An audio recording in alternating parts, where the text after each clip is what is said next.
I'm pretty excited about this. I'm pretty proud of myself. I actually been having a ton of fun playing Raid Shadow Legends. And Fortress Keys, you get 6 a day. Iron Twins Fortress, I'm able to beat it on max difficulty, stage 15, with using Epic Champions. Epic Champions, not using legendaries, not using mythicals. There are some key things which we're going to go over in this video to make that happen. And of course, this is a part of some of the characters that you can get free for using my link to download the game. You get Tayrel and Rector Drath. You get Rector Drath after getting to level 25. And we're going to be using Rector Drath. We're going to use 4 supports and 1 damage dealer to get through this, because this is challenging, and overcoming this challenge has been a ton of fun.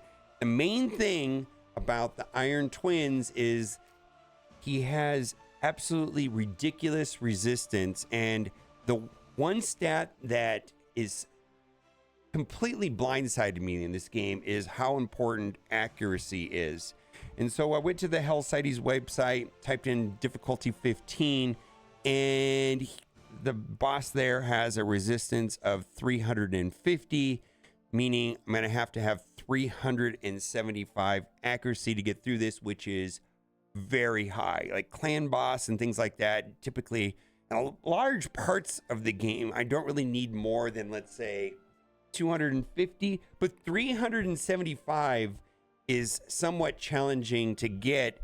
And this is why I'm really starting to focus on this perception gear, because it feeds into accuracy and speed. And then also right now, an event just started where for perception, which perception is a 9-piece set, and that also is focused on speed and accuracy. Probably for now, it seems to me that accuracy and speed are so important. I had no idea how important accuracy was. Now, I'm going to go over the team quickly here.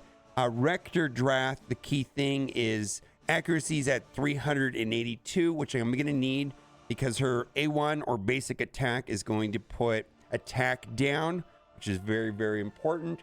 Then also we're going to use Ursula, and Ursula is important because she can put defense up on my team and other buffs to make my team stronger. And then also one of her abilities, her special, her A2, can also put attack down. So we're needing to get, bonkers amounts of accuracy. What are we at? 390. We're a little bit high on that. That's fine. And then we're also going to take in to consideration the ability to revive, which Rector Drath has a way to heal the team and also revive. And then Godseeker, who does not need accuracy. So this makes her a little bit easier to make her faster, easier to make her more tankier with more defense and HP, because I don't need accuracy on her, but this is going to be a secondary reviver, which is very important, and also heals. And then also the special, or the A2 on Godseeker, has a way of extending the positive effects. That way I can keep the defense up and the other buffs, the attack up and all that on the team up for a longer period of time. And the character that made this breakthrough and absolutely work is going to be the one that has a cleanse. We have to have a way to get rid of the negative effects on the team, which is Doom Priest, another character that is really blindsided me on how good Doom Priest is. Again, don't need accuracy on her because there's no negative effects. She does have a way of putting offense up or attack up on the team, but she has a, I think she's got a passive heal right here, which is amazing. Heals all allies by 7.5 of their HP and removes 1 random debuff from them at the start of this champion's tomb. And then how am I going to do damage? So MobileGamer, hey, I've got 4 characters that are support. They aren't necessarily doing damage or anything like that. We're going to get damage from Geomancer, who also is proving to be one of the top damage dealers inside of Chimera. And actually, this is my Chimera team, because the Chimera is about getting through stage 65 and surviving. And yeah, it'd be nice if I could do like 3 support and 2 attackers, but right now I can't make it to 65 unless I do force support, and then I use Geomonster as my damage dealer. And he doesn't do like attack. It's mostly the way his passive and his skills work.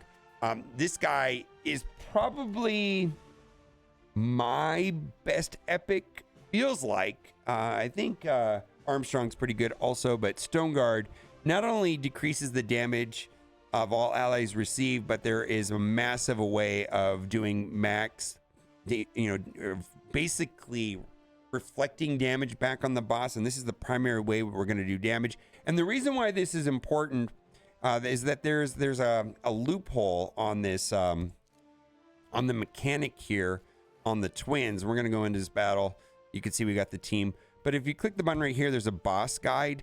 And one of the things that's kind of tricky is that when he drops through these thresholds, I don't know where it is, but like there's these thresholds, like when he drops below 60%, 80%, 40%, then he cleanses all the negative effects, which is vital for this to work.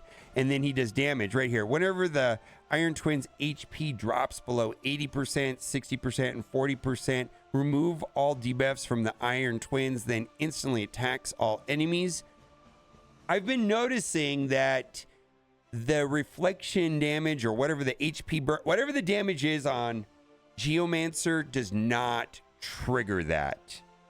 Kind of a big deal. Then we're using Doom Priest as leader. Now she only boosts the red ones. I guess they're called Force, and so the other two up here, which are Void, don't get the speed boost from leadership. Increase Force ally speed in all battles by 15%. And this is the team I use. The only thing that is kind of tricky is that typically you want Godseeker to go after Ursula that way, and after Rector, so that way she can do the special, the A2, which brings the buffs up an extra turn, allows them to last longer. So before we get into the gameplay, you show the link in the description. Get all of this bonus stuff for new players if you scan my link, or not scan my link, but click my link or scan the QR code, which is the far part of the team. And before I go into battle, we're going to go into battle right now.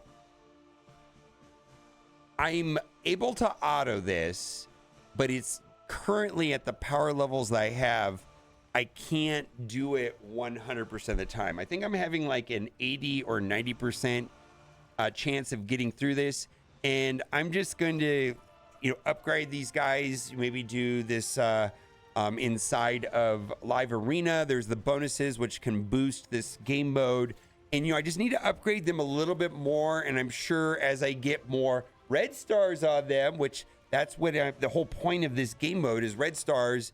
And also to do my Great Hall bonuses, which I can boost each affinity and so on and so on. I am going to be able to 100% this, but I've gotten to a place where I'm like 80% of the time clearing this. Okay, so the main thing is Geomancer went first, and we've got to get the HP burn. The HP burn, which is going to do all the damage. If the HP burn does not land, you lose. It has to land, and that's why we're trying to get this accuracy through the roof, to combat the high resistance on a 375 accuracy. We're going to do the heal, and the reason why we're going to do the heal, even though nobody there is damaged, is because we're going to extend all the veil. The veil also minimizes AoE damage, but right here, this is the big buff for the defense up, and what is this called? Blessing or something like that, but it basically boosts the stats. And then right here, we're going to extend all of these. If you look on this right here, it says like 3-3. There's a % chance with this to extend the buffs on enemies by 1 turn, increase the duration of all buffs on allies by 1 turn. So we're going to do that right here, which is just super helpful. And it also heals, but you can see the increases and so on like that. And then from there, we should be able to put it on auto. I'm going to put it on auto, and I can do this on auto, but I just wanted to explain the overall mechanics of what's happening. We're needing Geomancer right here to last.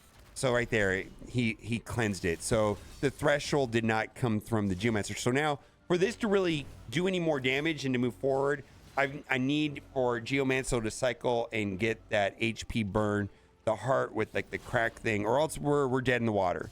So we're dependent on Rector Draft, there it is right there, and Ursula to put attack down right there. But this is what's going to do all the damage right here, the heart with the little crack through its HE burn. And you can see this is where the damage is going to come in.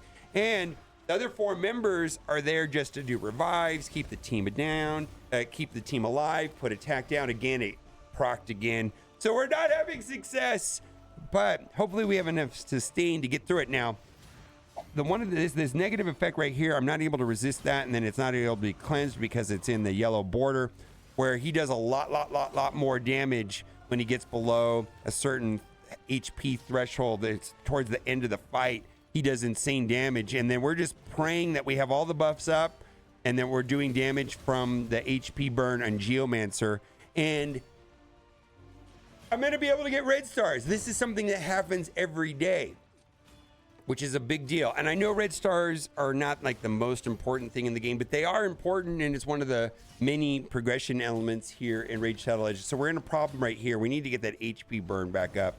And I'm confident that once I upgrade the team a little bit more, I'll be able to do this on auto every day, load up my 6 attacks, hit auto, and then just let it go. And we're doing this with EPICS. And this is the same team that I use for Chimera. Now, this is where the team runs it, because he gets boosted damage right now. And HP, as long as the HP burn stays up, we'd probably be okay. No. All right, there's a % chance we'll fail right here.